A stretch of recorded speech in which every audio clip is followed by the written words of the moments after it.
Bismillahirrahmanirrahim. Assalamu alaikum. The difference between volatile and non-volatile. Volatile.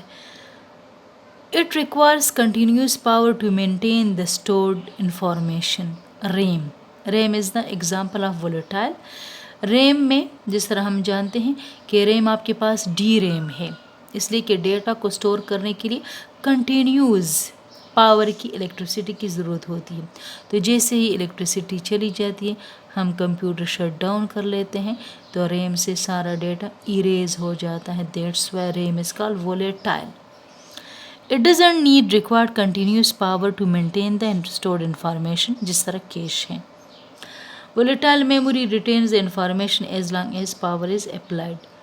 तो जब power supply होता है तो वोलेटाइल मेमोरी में और डेटा होता है। जैसे ही पावर की सप्लिकेशन ख़त्म हो जाती है तो वो उसका डेटा भी डिलीट हो जाता है। Non volatile memory retain information forever.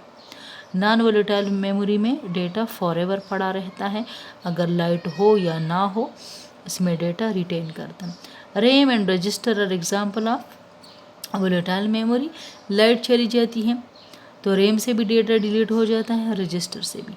Non volatile रोम में भी डेटा परमानेंट स्टोर होता है। Flash memory, USB and hard disk, ये आपके पास नॉन वोलेटाइल मेमोरी है।